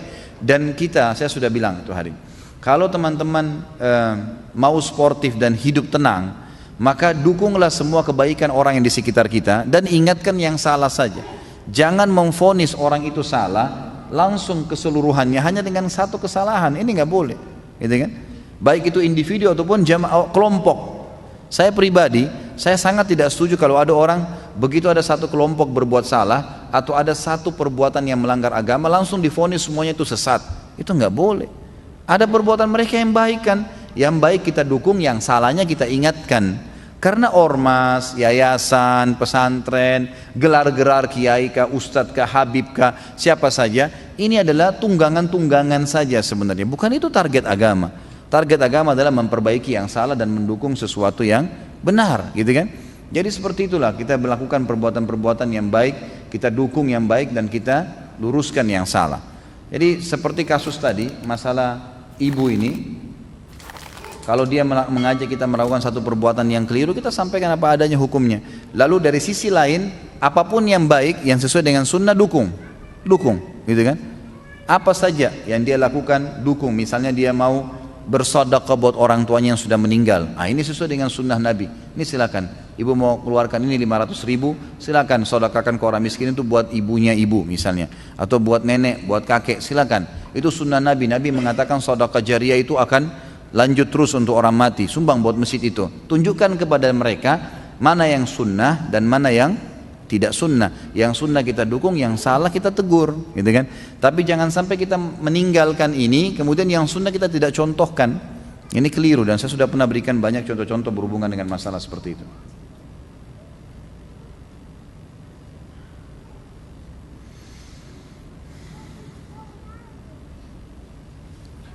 Saya harap sesuai dengan tema ya, karena waktu nggak memungkinkan kita untuk ini. Hukum wanita yang memberi tambahan nama suaminya di belakangnya, apakah termasuk menisbatkan diri pada suami? Kalau hanya sekedar panggilan, misal Aisyah menikah dengan Ahmad, lalu dikatakan Ibu Ahmad, nggak ada masalah itu. Maksudnya, oh ini istrinya si fulan atau istrinya Pak Ahmad, nggak ada masalah itu. Tapi kalau dia ganti nama orang tuanya, nama ayahnya ini nggak boleh. Ini bagian dari dosa besar. Nanti ada bahasan di dosa besar kita itu, nggak boleh, haram menisbatkan diri kepada selain ayah, nggak boleh. Coba kita lihat istri-istri Nabi. Aisyah, pernahkah kita dengar ada riwayat Aisyah Muhammad? Hafsah Muhammad, Sofia Muhammad? Nggak pernah. Selalu dalam riwayat disebutkan Aisyah binti Abi Bakar, Hafsah binti Umar, gitu kan? Sofia binti Huyai. Huyai itu ayahnya Sofia, orang Yahudi, meninggal dalam keadaan kafir. Tetap dinisbatkan namanya itu, gitu kan? Jadi nisbat ayah itu nggak bisa diganti. Saya sarankan nggak usah. Bapak-bapak di sini yang punya istri nggak usah bangga dengan namanya harus dinaikkan ditulis itu, karena kita kan sudah punya tahu, kita punya hukum akad nikah jelas. Waktu kita menikah sudah ngundang orang, kita punya buku nikah, jelas kok ini istri kita, nggak perlu ada penisbatan nama. Ibu-ibu juga walaupun cinta sama suaminya tetap harus membawa nama ayah, walaupun ayah kita kafir. Tadi contoh Sofia binti Huyai, itu kan? Ibu ayahnya Sofia radhiyallahu anhunna ajmain itu adalah orang Yahudi yang meninggal dalam keadaan kafir, tapi tetap dinisbatkan namanya. Apakah benar orang Yahudi menggali di bawah Masjid Aqsa untuk mendapatkan hartanya Nabi Sulaiman? Itu Allahu alam, saya tidak tahu. Ilmu saya tidak sampai ke situ. Coba yang saya tahu di Masjid Aqsa, jadi lokasi Masjid Aqsa itu sekitar 1,4 hektar, cukup besar. Dindingnya sangat kokoh dan di dalamnya ada beberapa masjid. Di dalamnya ada beberapa, karena luas sekali jadi banyak, ada musola-musola, ada masjid. Ada yang paling depan menghadap kiblat namanya Masjid Kibli. Ini dibangun oleh Umar bin Khattab radhiyallahu anhu, dan kemudian dikembangkan terus sampai zaman Muawiyah juga membangunnya, kemudian dibangun juga oleh Abdul Malik ibn Marwan dan dilanjutkan oleh anaknya Al-Walid ibn Abdul Marwan, Al-Walid ibn Abdul Malik. Kemudian ini sekitar tahun 70-an 80-an Hijriah ya. Kemudian setelah itu dikembangkan lagi terus dengan beberapa orang-orang muslim yang menjaganya sampai sekarang ada perawatannya. Tapi apakah di situ ada hartanya Nabi Sulaiman? Orang-orang Yahudi pernah gali, Allahu alam. Yang saya dapat informasi malah orang-orang Yahudi ini sangat menghormati wilayah Masjid Aqsa itu. Karena di sebelah Masjid Aqsa, di tembok, jadi tembok Masjid Aqsa itu kan 1,4 hektar. Ada satu sisi itu temboknya Masjid Aqsa, itu mereka jadikan, orang Yahudi mengatakan tembok peratapan. Jadi selalu nangis tiap hari situ. Yahudi selalu datang nangis. Di situ ada sebuah besi yang diklaim oleh orang-orang masyarakat setempat. Dulu Rasulullah SAW mengikat tali burak pada saat mau mi'raj ke langit, gitu kan? Di sekitar itulah orang-orang Yahudi mengadakan peratapan. Mereka sangat menghormatin itu. Kalau mereka menggali, saya Allahu alam, saya tidak tahu, tapi dari indikasi atau hal-hal yang di lapangan kayaknya tidak mungkin gitu. Tapi mereka berusaha masuk ke masjid, iya, karena di Masjid Kibli yang bagian depan itu bagian sisi timurnya, sisi baratnya itu ada masjid musola di bagian bawah. Itu dikenal dengan Marwani, dan juga ada Masjid Aqsa Tua, gitu kan? Itu ada dua, dan itu memang di dalamnya sangat besar dan banyak batu-batu bangunan, yang batu-batu gunung yang besar-besar, dan saya sempat mengambil beberapa cuplikannya, saya lihat waktu itu. Tapi itu pun di Masjid Aqsa Tua memang pernah ada sumur yang dipakai oleh kerajaan Umayyah untuk masuk ke masjid dan keluar. Ada sebuah pintu, kemudian di situ ada sumur itu dipakai minum. Dulu ada upaya orang-orang Yahudi untuk masuk ke dalam Masjid Aqsa melalui sumur itu, tapi sekarang sudah ditutup. Hanya itu saja. Upaya untuk masuk ke masjid ada, tapi upaya untuk membongkar harta Nabi Sulaiman AS ini Allahu alam. Ini saya tidak pernah temukan. Apa yang harus orang Islam lakukan tentang pergerakan Syiah yang akan memerangi Islam? Bagaimana pendapat Ustaz? Tentu saja ini harus diingatkan kesalahan, penyimpangan yang sangat luar biasa, gitu kan?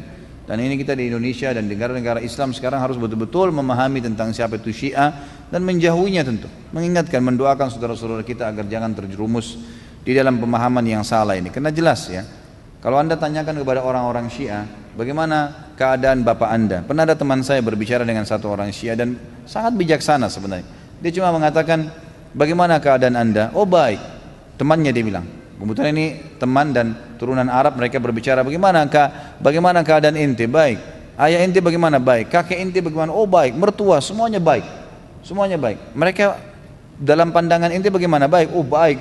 Mertua anak baik, kalau anak datang ke rumahnya selalu dilayanin, istri anak baik, semuanya baik, orang tua anak baik, semuanya baik. Lalu langsung temannya ini bilang, berarti ente lebih hebat dari Rasulullah SAW ya? Kaget dia, loh kok bisa? Kebetulan dua orang ini dua-duanya mengaku turunan Nabi, gitu kan. Jadi yang satu teman dekat saya, sahabat dekat saya. Maka dia mengatakan sama temannya nih, berarti ente lebih baik daripada Rasulullah SAW ya, kakek kita. Temannya kaget, loh kok bisa? Tentu Rasulullah lebih baik. Dia bilang iya, karena Rasulullah kan kalian kafirkan mertuanya, Abu Bakar sama Umar, gitu kan. Kalian hina-hina istrinya. Sementara kamu tadi puji-puji istrimu, puji-puji mertuamu, bagaimana bisa? Berarti kau lebih baik dari Rasulullah. Terdiam akhirnya. Jadi pemahaman yang sudah dari situ saja sudah jelas salah. Untuk apa kita menghina mertua Nabi SAW? Untuk apa kita menyalahkan ya istri-istri Nabi SAW yang jelas-jelas meninggal dalam keadaan masih di bawah naungan Nabi SAW? Ini pemahaman yang keliru dan harus dijauhi, gitu kan? Dan harus diingatkan kaum muslimin agar jangan sampai terpengaruh dengan propaganda-propaganda yang mereka sampaikan.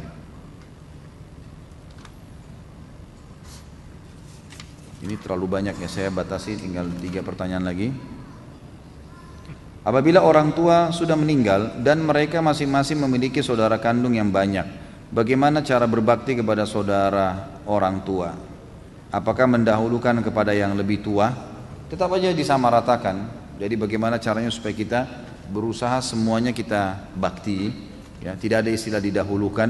Jadi kalau kita membeli sesuatu, orang tua kita punya 5 orang saudara, kita beli sesuatu yang kita dahulukan, maksudnya disamaratakan, belikanlah sama-sama, gitu kan. Tentu kalau sebagian ulama berijtihad mengatakan yang paling layak dibakti setelah kedua orang tua meninggal adalah saudarinya ibu, yang itu setara dengan saudaranya ayah, itu. Jadi saudara perempuannya ibu dan saudara laki-lakinya ayah. Kemudian datang setelahnya adalah saudara laki-laki ibu dengan saudari perempuan ayah. Ya, karena itu ada hadis Nabi tadi saya jelaskan di awal pertemuan, al-ummu bimanzilati khalatu bimanzilatil saudari kandungnya ibu seperti atau posisinya sama dengan ibu.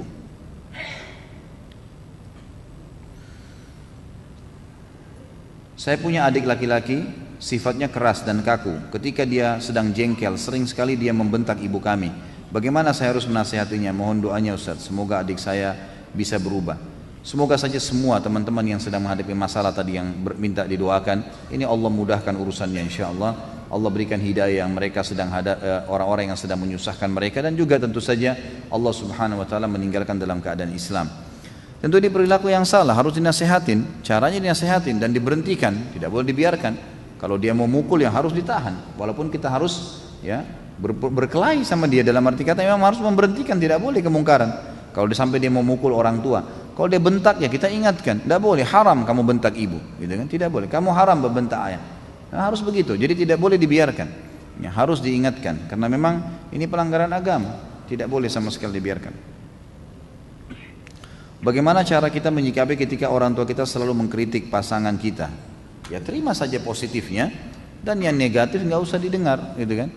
Yang positif kita ambil, baik terima kasih, saya berusaha, insya Allah doakan supaya istri saya, suami saya bisa jadi baik. Kita terima apa adanya dan ambil positifnya, tinggalkan yang negatifnya.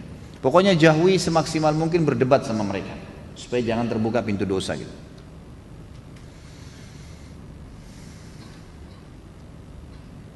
Mohon bimbingannya bagaimana cara membimbing anak usia di bawah 7 tahun agar menjadi anak yang solehah dan berakhlak mulia, karena saya khawatir dengan lingkungan yang mempengaruhi teman bermain ataupun media HP yang dapat diakses bebas. Apakah ada doa khusus membimbing anak? Mohon doakan anak-anak Ustaz supaya menjadi anak yang berbakti, solehah, cerdas dan berakhlak mulia. Mudah-mudahan insya Allah diniatkan bisa didapatkan. Tentu kita sebagai orang tua harus tahu anak ini amanah dari Allah buat kita. Maka jangan biarkan dia seluasa yang bisa gitu. Sayangnya orang tua kepada anak adalah meluruskan kesalahan dan menuntun dia kepada kebaikan. Walaupun anak itu nolak, memang harusnya begitu. Dan kelirunya orang tua adalah kalau karena sayang, dia katakan karena sayang sama anak dibiarkan. Tidak boleh kita membiarkan anak sendiri memegang HP di kamar. Nah, tidak boleh memang. Harus orang tuanya ngawasin, kontrol, gitu kan? Dia yang belikan. Harus dia tanya, kamu bicara sama siapa nak? Kamu begini. Jadikan mereka sebagai sahabat. Tentu Ali bin Abi Thalib menuntun kita satu hal yang sangat positif. Didiklah anak kalian dengan 7 tahun, 7 dikali 3, 7 tahun pertama itu adalah dengan kelembutan dan kebaikan. Selalu tuntun, rangkul, kalau dia buat salah ingatkan. Anak saya 2 tahun setengah, 3 tahun, hampir 3 tahun, itu kalau pernah di kamar saya tumpahin sesuatu makanan, lalu sengaja dibuang sama dia. Saya nggak biarkan, saya panggil, sini nak. Walaupun dia masih belum lancar ngomong, angkat ini.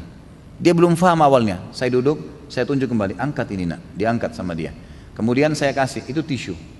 Ambil tisunya, lap, bersihkan. Saya tuntun dia, sampai dia lakukan. Subhanallah, dengan 5 menit saya korbankan waktu begitu. Saya pandu dia walaupun awalnya mungkin dia merasa berat atau belum faham atau anak-anak merasa tidak perlu, tapi karena dia lihat saya serius dia lakukan sama dia. Dan semenjak itu kalau ada sesuatu yang tumpah dia coba melap gitu kan. Walaupun dalam kondisi umur kurang dari 3 tahun. Memang orang tua harus proaktif, nggak boleh kita biarkan. Dan hubungkan apapun yang kita ingin berikan kepada anak kita dengan prestasi. Kamu hafal 10 juz nak, ya, Abi atau Umi kasih HP. Kalau kamu nanti prestasi bisa hafal 30 juz, nanti diberikan motor pada saat SMP dan SMA. Hubungkan program-program hidupnya, prestasinya, fasilitasnya dengan prestasinya. Dan jangan terlalu memberikan fasilitas sementara tidak ada prestasi, terutama berhubungan dengan masalah agama. Jadi Allahu a'lam, yang saya tahu mungkin lebih baik seperti itu ya.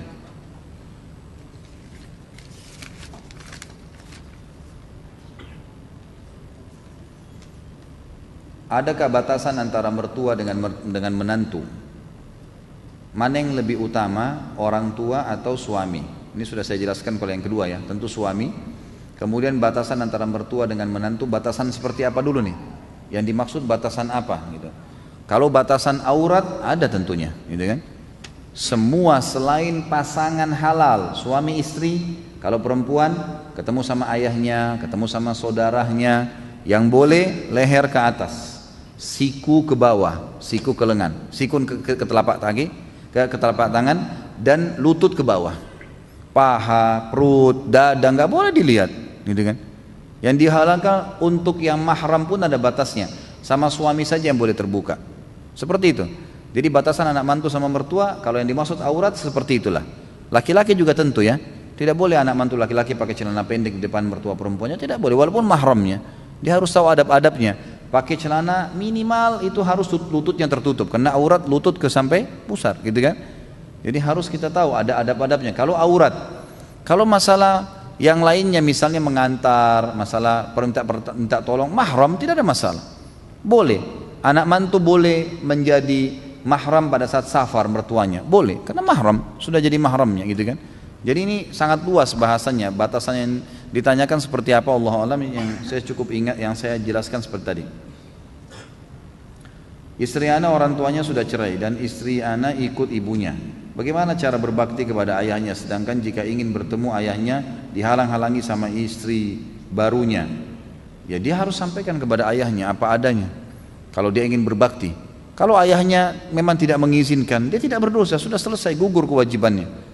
Kalau cuma istrinya yang halangin, disampaikan kepada ayahnya, ayah saya mau ketemu, tapi kayaknya istri ayah tidak izinkan. Apa ayah mau ketemu sama saya? Ya, apa yang sesuatu bisa saya bantu, saya juga ingin berbakti. Biarkan ayahnya menyelesaikan dengan istrinya tentunya, gitu kan? Tapi kalau ayahnya bilang sudah nak, nggak apa-apa, nggak usah ketemu saya dulu, ya sudah, gugur, nggak ada masalah. Karena dia sudah melepaskan anaknya dari haknya, gitu kan? Dari kewajibannya maksud saya, maka itu tidak ada masalah insya Allah. Ini mau ditunggu sampai jam 9 atau tutup sekarang? Hah? Ayo voting. Lanjut. Ini yang bilang lanjut yang belum dijawab pertanyaannya ya.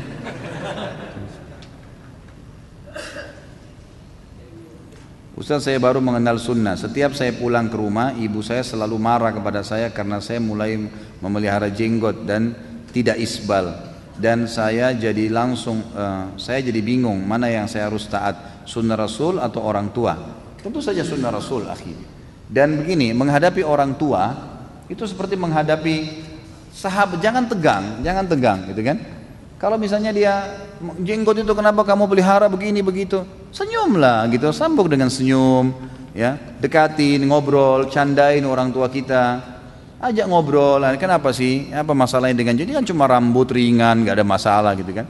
Jadi kita cobalah jadi jangan dihadapi dengan tegang. Orang tua nggak boleh dihadapi dengan sama dengan menghadapi anak, sama dengan menghadapi pasangan hidup. Kita coba menghadapi dengan tenang, ya, tenang. Jadi tidak perlu ada emosional di situ. Dalam arti kata di sini pada hal-hal yang tidak melanggar agama ya. Kalau pelanggaran agama itu wajar kalau seseorang menyampaikan dengan tegas. Gimana hukumannya kalau ibu dari Islam terus jadi Kristen? Maksudnya apa ini? Bagaimana hukumnya kalau ibu dari Islam lalu menjadi Kristen, lalu balik lagi ke Islam?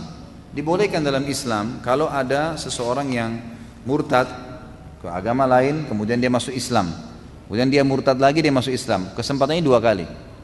Kalau sudah yang ketiga kali, sudah nggak ada lagi ceritanya, sudah nggak boleh, gitu kan? Tapi kalau masih 2 kali, Allah alam, yang saya tahu dalam Al-Quran diceritakan atau disampaikan boleh. Apabila ayah dan ibu telah meninggal, sementara paman dari keluarga ayah atau bibi dari keluarga ibu usianya lebih muda, apakah kita harus berbakti juga kepada mereka? Lalu bagaimana jika kakek atau nenek masih hidup? Tentu saja tetap berbakti. Tetap berbakti. Dahulukan saudara dan saudari dan saudara ayah dan ibu, gitu kan? Ada kakek dan nenek, tetap juga kita berbakti. Tapi ini tentu berbaktinya sebatas kita mampu ya. Sebatas kita mampu. Beda dengan berbakti kepada orang tua. Jadi yang di sini dimaksud berbakti sama tadi dengan berbakti kepada mertua. Kalau ada hal-hal yang memang ya mendesak sekali, kita tidak bisa tinggalkan. Kayak kita harus kerja ke kantor, lalu ada permintaan tolong mereka, kita nanti insya Allah bisa nggak setelah saya balik saya penuhi. Kita lakukan begitulah. Beda dengan orang tua itu memang harus diskala prioritaskan, gitu kan. Jadi kita harus memahami mereka, kita bakti karena perintah Allah Subhanahu Wa Taala, tapi bukan seperti keadaan orang tua kita. Apabila ada seorang anak yang durhaka kepada kedua orang tuanya, qadarullah orang tuanya sudah meninggal lebih dulu dari sang anak dan tidak memiliki sanak saudara. Bagaimana cara bertaubat anak tersebut? Allah Tawwab, Allah Maha menerima taubat hambanya. Taubat saja kepada Allah, kemudian coba memperbanyak amal saleh untuk orang tuanya. Sedekah misalnya, mendoakan, memohon ampun untuknya, pada saat ada rezeki umrah dan haji, itu semua boleh kita lakukan. Dan insya Allah taubat itu akan diterima oleh Allah. Bagaimana cara berbakti kepada orang tua yang kafir? Bakti, lakukan hal-hal yang dibolehkan dalam agama. Menjenguknya kalau sakit, memenuhi kebutuhan-kebutuhan bulanannya, dan tidak mengikutinya pada saat dia perintahkan hal yang diharamkan. Apa saja yang boleh dilakukan anak kepada orang tuanya, silakan. Masuk rumah sakit diobatin, ya semua itu kita datang berkunjung ke rumahnya, dan tidak melakukan hal-hal yang haram. Haram kita sampaikan, maaf dalam agama saya tidak boleh ayah, tidak boleh ibu. Bahasakan baik-baik. Bagaimana apabila orang tua sudah meninggal dan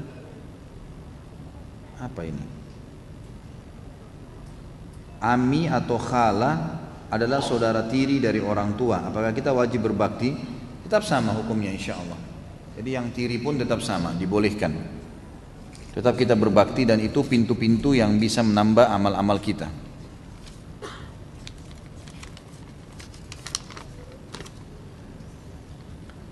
Bapak saya sudah sangat sepuh, beliau sudah sangat lemah, mendengar saja sudah susah. Beliau sepertinya sudah sangat susah untuk bergerak dan sholat, namun beliau masih sadar. Apakah tugas saya sebagai anak menuntun sholat, mengajak berjamaah dengan beliau walaupun beliau sudah, atau hanya sanggup tiduran saja? Kadang beliau suka meminta didoain agar bisa cepat dipanggil. Bagaimana menyikapinya? Tetap diingatkan sholat dan diajak, boleh diajak berjamaah pun boleh, tidak ada masalah. Jadi kan kalau tidak, biarkan dia sholat atau dipandu. Kalau dia sudah sedikit lupa-lupa boleh. Saya pernah memandu mertua saya sebelum meninggal. Pada saat itu di Surabaya. Kemudian dalam kondisi sudah setengah ingat setengah enggak.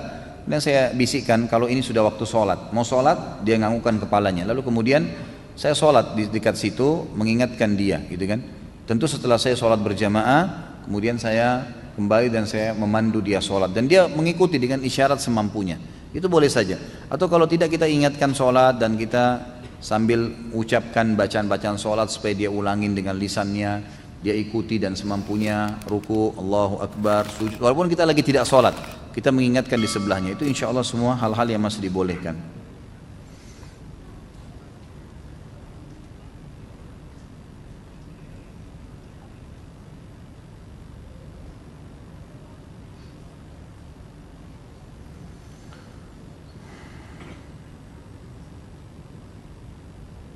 Baik, ini sebenarnya berhubungan dengan masalah keluarga ya. Nanti sebentar kalau insya Allah masih ada waktu. Kedua orang tua saya sudah bercerai, terus ayah saya kawin lagi, sedangkan ibu saya tidak. Setiap saya ke tempat ayah saya, beliau selalu menjelek-jelekan ibu saya dan membanding-bandingkan dengan istri dia yang sekarang. Sementara ibu saya tidak pernah menjelek-jelekan ayah saya, malah selalu bilang gimana pun juga dia tetap ayah kamu. Bagaimana sikap saya sebagai anak terhadap ayah seperti ini? Nasihatin yang kita mampu sampaikan gitu kan, ayah setahu saya ibu tidak begitu. Tapi kalau dia tetap aja kamu tidak tahu, kamu tidak mengerti, ya sudah gitu kan, tidak ada masalah. Kita diam saja. Saya sudah bilang tadi, kata kuncinya kalau orang emosional biasanya begitu ya. Karena cerai, pernah ribut, hanya cerai, hanya ribut, dan ini karena emosional, maka diam saja. Hadapi emosi itu dengan diam. Itu sangat baik. Maka setelah selesai baru kemudian kita berbicarakan yang lainnya. Kita juga harus tetap jangan memotong pembicaraannya supaya tidak masuk dalam masalah durhaka dengan orang tua. Jika kedua orang tua sudah meninggal dan sebelumnya waktu mereka hidup anaknya belum atau kurang berbakti kepada orang tuanya, apa yang dapat membalas jasa kedua orang tua sedangkan saudara-saudaranya sudah meninggal juga? Tadi sudah saya bilang ya, sedekah, mendoakan, beristighfar kepada Allah untuk mereka, haji dan umroh yang dibolehkan dalam agama. Bagaimana apabila orang tua tidak merestui poligami sedangkan istri merestui? Mana yang harus didahulukan, perintah Allah atau larangan orang tua? Tentu saja perintah agama. Perintah agama, orang tua tidak ada urusannya. Allah yang perintahin maka tidak boleh dipatuhi, gitu kan? Karena perintah Allah Subhanahu wa taala untuk mengerjakannya. Di sini dalam masalah pernikahan, tentu pernikahan dalam Islam khilaf di antara ulama tentang masalah sunnah dan wajibnya. Dan kadang-kadang dia sunnah, kadang-kadang dia wajib. Poligami bisa menjadi wajib tuh hukumnya dan bisa menjadi sunnah. Dia menjadi wajib pada saat seorang laki-laki mendapati misalnya istrinya sakit, tidak bisa lagi melayaninya, dan dia kalau tidak menikah lagi maka akan membuat dia terjerumus dalam perzinahan atau terganggu secara kejiwaan. Lalu kemudian dia mau poligami, orang tuanya larang. Ini nggak boleh, ini sudah wajib dia menikah, nggak boleh. Tapi kalau hanya sekedar dia mau melangkah menikah lagi dan dalam kondisi tidak ada masalah, orang tuanya belum setuju karena tidak paham, maka orang tuanya coba didoakan, dicari ridhonya. Tapi kalau dia nikah lagi itu nggak durhaka, karena dia menjalankan perintah Allah Subhanahu wa taala. Apabila seorang wanita sudah menikah, maka kewajiban berbaktinya diutamakan kepada suami. Lalu bagaimana bentuk bakti wanita yang sudah menikah kepada orang tuanya? Lalu bagaimana apabila terjadi konflik antara orang tua istri dengan suaminya? Sudah kita jelaskan tadi ya. Jadi tentu saja lakukan apa yang kita mampu. Seperti misalnya dari hal yang kecil, masak di rumah lebihkan, kemudian diberikan kepada orang tua kita. Telepon, tanya kabarnya, ada kebutuhan apa? Minta izin sama suami atau ajak suami mengunjungi orang tua dan seterusnya. Kalau terjadi konflik, kita berada di tengah-tengah, cari yang benar. Kita selalu bersama dengan yang benar. Kebenaran kita dukung. Dan setiap terjadi konflik antara dua orang, teman-teman sekalian, jangan menjadi pahlawan tiba-tiba tanpa sebab. Kalau ditanya baru kita jawab. Kalau enggak, jauh usah bicara. Kita lagi ke suami lagi ngomongin orang tua kita, diam aja. Kita ke orang tua lagi ngomongin suami kita, diam aja. Kalau kita lihat memang ditanya, pendapat kamu bagaimana? Kenapa kamu selalu diam? Kalau menurut saya begini. Kalau enggak usah. Karena orang dalam emosi itu susah menerima pendapat. Bukan berarti kita tidak mau ingkar mungkar. Susah meluruskannya kalau orang lagi emosi. Makanya jawabannya tenang, diam sampai keadaan tenang, baru kemudian diperbaikin. Apabila kakek dan nenek masih hidup, sementara ada juga paman dari keluarga ayah atau bibi dari keluarga ibu, kebetulan tinggal satu rumah. Kepada siapa bakti yang harus diberikan? Sementara paman, ini selalu dari tadi terulang ya, tidak usah bingung dengan bakti, lakukan saja terbaik buat mereka semua. Beli makanan rame-rame, berikan hadiah pakaian, belikan rame-rame, jangan didahulukan satu sama yang lain, karena kedudukan mereka beda dengan orang tua kita. Kemudian apa yang kita bisa lakukan? Ya memang bisa mengorbankan sesuatu, ngorban. Kalau tidak, kita pamit, kita bisa dahulukan hak kita dulu, karena mereka bukan seperti orang tua kita, seperti itu kurang lebih pasnya ya. Ini pertanyaan yang saya tidak, Allah alam, saya lihat di luar daripada tema, tapi kita bacakan. Ketika bid'ah dibela, judulnya begitu. Bagaimana Ustadz sikap anak ketika telah menyampaikan kepada keluarga untuk tinggalkan bid'ah dan hentikan untuk merokok? Lalu jawaban dari keluarga, tinggalkan aliran yang apa ini?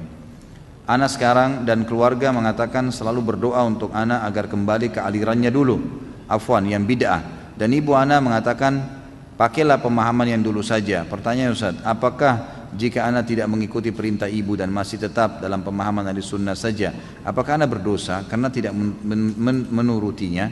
Lalu bagaimana sikap anak sebaiknya apabila anak terus sampaikan wahyu dari Allah? Saya bilang begini teman-teman sekalian, dan ini sering saya ulangi, jalankan sunnah pada mereka dan tinggalkan yang bid'ah, karena bid'ah itu lawannya sunnah kan gitu, lawannya sunnah. Tentu khilaf di antara ulama tentang masalah ini panjang lebar pembicaraan, tapi saya berbicara sebatas ilmu saya saja. Saya tidak menyalahkan siapapun. Kalau ada teman-teman yang punya argumentasi, punya dalil yang kuat, silahkan. Saya sendiri tidak berani. Saya tidak berani mengatakan bid'ah itu boleh. Saya pribadi tidak berani. Karena saya tidak berani bertanggung jawab depan Allah hari kiamat. Ada yang mengatakan ada bid'ah hasanah, ada ini, ada itu. Itu pendapat. Anda mau bilang silakan, tapi tanggung jawab hari kiamat. Saya pribadi sebatas ilmu saya tidak berani mengatakan itu, gitu kan? Jadi kalau memang itu adalah perbuatan, saya tahu bid'ah lawannya sunnah, gitu kan? Sunnah adalah mengerjakan yang Nabi perintahkan, bid'ah adalah perbuatan yang tidak Nabi contohkan, kan begitu? Definisinya kan begitu, sederhananya ya. Maka kalau kita lakukan sunnah, kita ikuti sunnah Nabi, kita lakukan bid'ah, berarti kita bertolak belakang dengan sunnah Nabi SAW. Hanya seperti itu pemahamannya, sederhana. Kalau masalah khilaf antara ulama itu mungkin Anda bisa jabarkan sendiri. Tapi kalau di sini kita sudah ingatkan, kita sudah sampaikan, dan kita ingin menjaga kemurnian agama ini sesuai dengan ajaran Nabi SAW, maka pertahankan dan tunjukkan sunnah kepada mereka. Saya kasih contoh, itu hari sudah saya jelaskan. Kalau ada tetangga yang lagi meninggal, teman-teman sekalian, Anda ini yang sudah ikut pengajian sunnah, jalankan sunnah Nabi. Apa itu? Bantu, datang ke situ, takziah. Apa yang kita diperintahkan? Bawain makanan, bawain minuman, doakan, sabarkan, bantu urus jenazahnya. Sesuai dengan sunnah. Bahkan ada teman-teman di Sidoarjo, saya acungkan jempol sama mereka. Itu sampai mereka awalnya dianggap ekstrim karena sudah ikutin sunnah. Lama-lama mereka jalankan apa yang saya ingatkan. Saya bilang jalankan sunnah Nabi dulu, contohkan kepada mereka. Akhirnya mereka menawarkan, siapa orang meninggal mereka bawain makanan, sunnah Nabi. Nabi SAW mengatakan kepada masyarakat Madinah waktu itu, pada saat jenazah Ja'far bin Abi Thalib dibawa radhiyallahu anhu, kata Nabi SAW, isna'u li ali Ja'far fa innam asabu ma lam yusibkum. Buat makanan, bawain makanan minuman keluarga Ja'far, mereka telah ditimpa apa yang tidak menimpa kalian. Jadi memang kita lakukan sunnah Nabi di situ, bawain makanan. Kemudian ramah, doain. Nabi SAW kalau bertakziah 3 hari. Takziah adalah meringankan beban keluarganya mayit, bukan si mayitnya. Ini banyak teman-teman salah paham, dianggap takziah untuk mayit. Makanya mereka ribut dengan baca Al-Quran lah, berzikir lah, karena dianggap untuk mayit. Takziah itu semua buku fikih menjelaskan teman-teman meringankan beban keluarga mayit. Maka kita doakan, Nabi SAW mendoakan, menyabarkan, itu yang kita lakukan. Kemudian yang ketiga, bantu urus jenazah yang sesuai dengan sunnah. Mandikan, kita baca bukunya, mandikan, urus ya jenazah tersebut. Kemudian apa yang kita bisa lakukan, pemakamannya kita jalan, sholatin jenazahnya, sunnah-sunnah Nabi kita lakukan. Yang tidak sesuai dengan sunnah kita jangan ikut-ikutan. Kita bisa jelaskan, mudaratnya besar kalau kita ingatkan, ya tidak usah diingatkan, gitu kan. Yang kadang-kadang terjadi, ikhwas sekalian dan akhwat rahimani rahimakumullah, banyak ikhwas seperti ini dan akhwat seperti ini, karena semangatnya ikuti sunnah Nabi, maka dia langsung memvonis itu enggak boleh, haram, dosa, masuk neraka. Orang jadi nolak akhirnya. Kata Nabi SAW, basyiru wala tunaffiru, sampaikan berita gembira. Jadi orang kalau kita larang sesuatu, datangkan gantinya. Ini khamar haram, gantinya ada enggak? Susu, madu, sirup, ada gantinya. Tuntun kepada gantinya, gitu kan? Maka kita akan aman. Kata Nabi, sampaikan berita gembira. Sebelum sampaikan ancaman, sampaikan dulu janji. Orang kalau buat ini masuk surga, orang kalau begini, begini, pahalanya ini. Nanti kalau sudah tidak mau, baru kita sampaikan ancaman, gitu kan? Dan kata Nabi SAW, wa yassiru ya, wa la tu'assiru, mudahkan dan jangan persulit. Selalu dahulukan hal-hal yang ringan. Kata Nabi, kata Aisyah dalam hadis Bukhari, Aisyah berkata, Rasulullah SAW tidak dipilihkan 2 hal kecuali beliau memilih yang lebih ringan dari antara kedua itu. Jadi memang dimudahkan, jauhkan sunnah Nabi SAW, tinggalkan yang dilarang, dan tetap mereka mad'u. Jangan dihadapin orang-orang yang sedang didakwai dengan emosional, hadapi dengan baik. Mereka orang yang tidak mengerti, gitu kan? Dirangkul, didakwahin, disampaikan, insya Allah dengan senyum, dengan memberikan hadiah, Allah Subhanahu Wa Taala akan menyebabkan atau menjadikan itu penyebab mereka akan masuk ke dalam dakwah ini. Tentu kalau ada benar dari Allah, kalau salah dari saya mohon dimaafkan. Subhanakallahumma bihamdika asyhadu an la ilaha illa anta astaghfiruka wa atubu ilaik. Wassalamualaikum warahmatullahi wabarakatuh.